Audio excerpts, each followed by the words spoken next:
भक्ति 9 प्रकार की कैसे है? तो नवदा भक्ति का उपदेश रामचरितमानस में भी है, भागवत जी में भी है, और शिव पुराण में भोले बाबा सती माता को सुना रहे हैं। श्रवणम कीर्तनम चैव स्वर्णम च सेवनम तथा दास्यम तथार्चनम देवी वंदनम मम सर्वदा सख्यात्मर्पणम देवी सख्यात्मर्पणम देवी नवांगी विदुर्बुधा। ये 9 तरह की भक्ति है। पहली भक्ति कौन सी है? कथा श्रवण। इसमें भी श्रवण भक्ति पहले है, भागवत जी में भी श्रवण भक्ति पहले है। पर इस भक्ति में एक शर्त लगी है पंकज जी, वो लगी है कि कथा श्रवण करें अभिमान रहित होकर।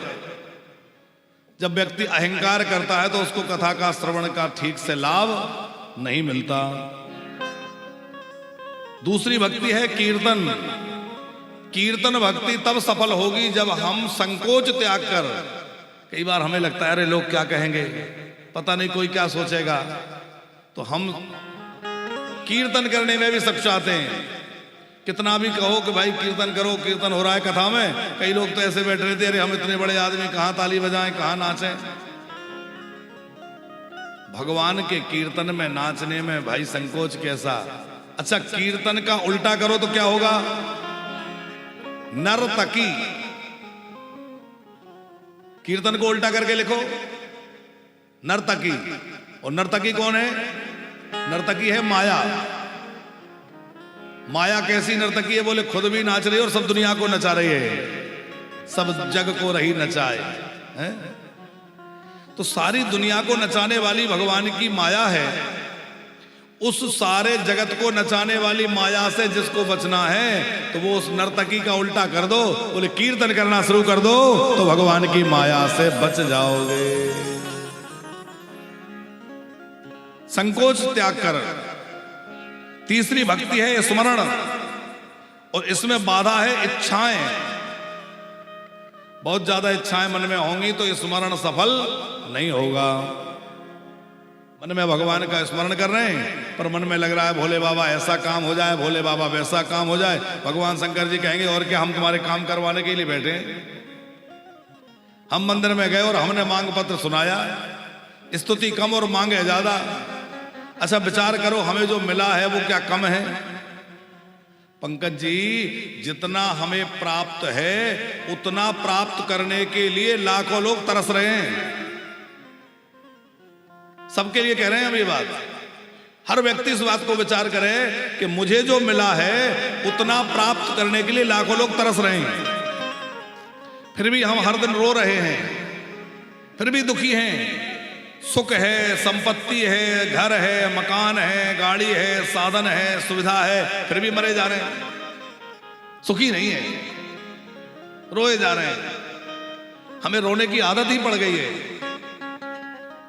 अरे भैया, जो मिला है उसका आनंद लीजिए, जीवन में एक सूत्र उतार लीजिए, जो प्राप्त है वही पर्याप्त है, जो भगवान ने दिया है वो बहुत है। तेरी रजा में कटेंगी ये राहें,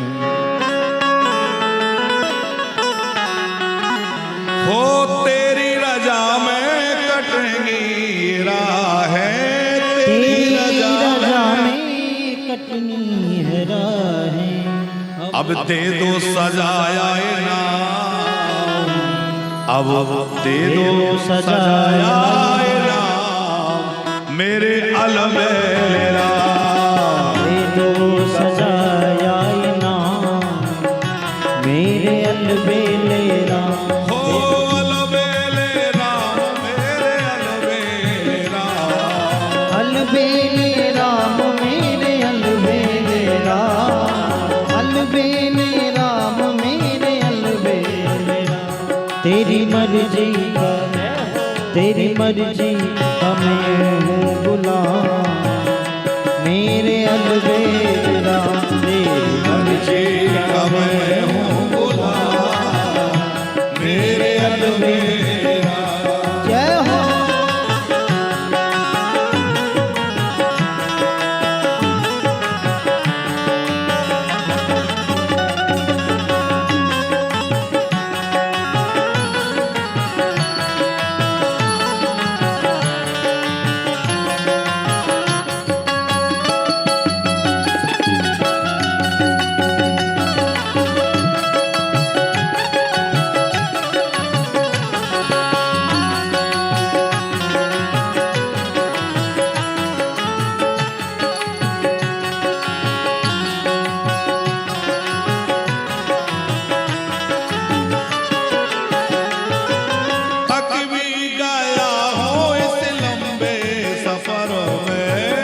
भी गया हूँ इस लंबे सफर में, थक भी गया हूँ इस लंबे सफर में, थक भी गया हूँ इस लंबे सफर में, ओ थक भी गया हूँ इस लंबे सफर में, थक भी गया हूँ इस लंबे सफर में। अब दे दो, जय हो, अब दे दो सजाया ना, ओ मेरा जीना हुआ है हराम, मेरे अलवेलेरा, मेरे अलवेलेरा, मेरे अलवेलेरा, मेरे अलवेलेरा। हो तेरी मर्जी का, जय हो, तेरी मर्जी का मैं हूँ गुलाम।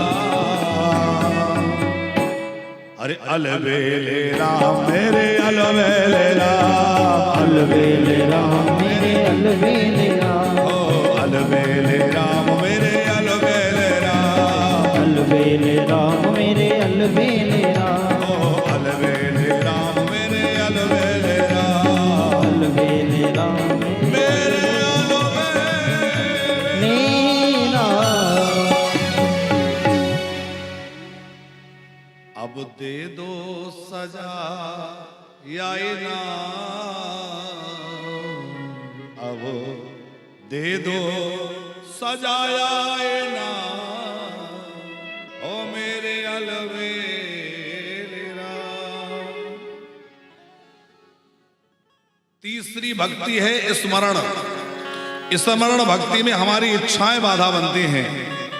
चौथी भक्ति है माताजी सेवन, भगवान की सेवा करना। पर सेवा भक्ति में बाधा है आलस्य, प्रमाद। अब भगवान की सवेरे 5 बजे सेवा होनी थी, उत्थापन होना था 5 बजे, हम ही 6 बजे तक सोए पड़े हैं, तो कहां से सेवा होगा।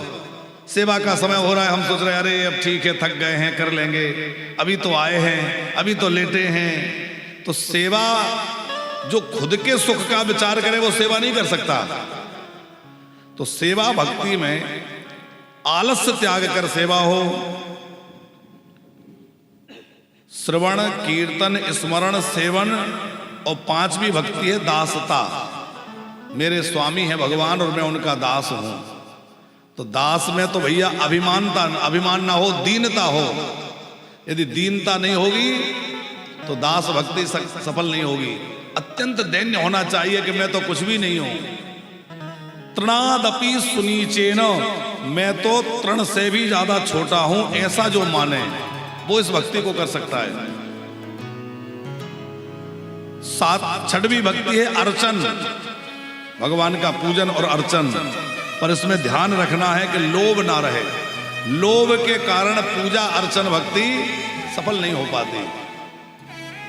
हम इसमें भगवान को पूजा में कोई वस्त्र पहनाना है, श्रृंगार करना है, अपने लिए तो महंगे महंगे कपड़े खरीद लेंगे, लेकिन भगवान के लिए खरीदने में, भगवान की पूजा सामग्री खरीदने में 10 बार सोचेंगे। तो लोभ के कारण अर्चन भक्ति सफल नहीं होती।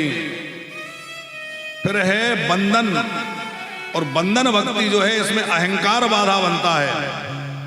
अहंकारी व्यक्ति किसी को बंधन कैसे करेगा। बंधन भक्ति तो ऐसी है माता जी कि घर से निकलो तो जो दिखे उसको बंधन करो। गाय दिख जाए तो भगवान का स्वरूप मान के गौ माता को प्रणाम करो। मंदिर दिख जाए, तुलसी दिख जाए, पीपल दिख जाए, कोई नदी दिख जाए, अरे जो दिख जाए उसको भगवान मान के प्रणाम करो। ये एक बहुत ऊंची भक्ति है तिवारी जी। घर से निकले तो जो दिखे, गौ माता दिख गई तो प्रणाम, मंदिर दिख गया तो भले ही वो कितनी दूर है, वहां से ध्वजा दिख रही है, हम वहीं से प्रणाम, शिखर दिख रहा है, प्रणाम कर रहे हैं। कोई भी नदी मिल जाए गंगा जी मान के प्रणाम करो। सबको बंधन, ब्राह्मण दिख जाए प्रणाम करो, साधु संत दिख जाए प्रणाम करो, कोई भी दिख जाए प्रणाम करो। तो ये बंधन भक्ति जो है ये भगवान को बड़ी प्रिय भक्ति है। पर ध्यान ये रखना है कि इसमें अहंकार नहीं रखना। अहंकारी व्यक्ति कभी बंधन कैसे करेगा। फिर 8वीं भक्ति है सख्य, भगवान को अपना मित्र बना लेना। लेकिन मित्रता की भक्ति तब चलेगी जब निष्कपटता हो। मन में कपट भावना होगी तो मित्रता कहां टिकेगी। और 9वीं भक्ति है आत्मसमर्पण, और आत्मसमर्पण रूपी भक्ति तब सफल होगी जब हमारे अंदर पूरी अनन्यता हो।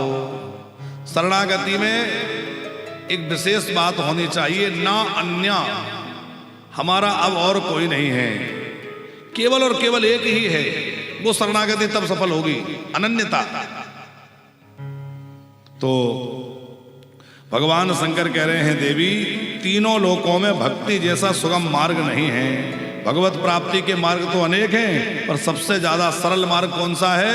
बोले त्रैलोक्ये भक्ति सदृशः पंथा नास्ति सुखावह चतुर्युगेषु देवेशी कलौ सुविशेषता। चारों युगों में भगवत भक्ति ही विशेष है, उसमें भी कलयुग में तो भक्ति ही सर्वोपरि है। फिर शिव जी ने वर्णाश्रम धर्म का निरूपण किया। हमारे यहां कितने वर्ण हैं?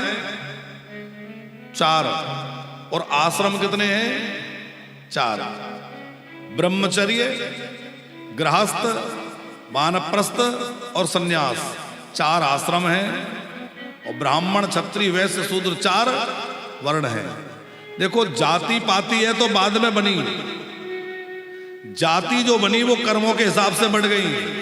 लकड़ी का काम करने लगा तो बढ़ई हो गया, लोहे का काम करने लगा तो लोहार हो गया, सोने का काम करने लगा तो सुनार हो गया, तांबे का करने लगा तो ताम्रकार हो गया। तो ये जो बातें जातियां हैं ये तो कर्मों के हिसाब से बनी। जो लोग कहते कर्मों से जातियां बनी वो भी ठीक है, लेकिन जो वर्ण है, चातुर्वर्णम मया सृष्टो, 4 वर्ण भगवान ने प्रकट करे। मुख्य रूप से 4 ही वर्ण हैं। लेकिन विशेष बात यह ध्यान रखने की है कि कोई छोटा बड़ा नहीं है, कोई ऊंच नीच नहीं है, सब भगवान के बनाए हैं। ये व्यवस्था के लिए 4 वर्ण हैं, 4 अंग हैं भगवान के ही। ब्राह्मण मुख हैं, क्षत्रिय बाहु हैं, वैश्य उदर हैं, और चतुर्थ वर्ण भगवान के चरण हैं।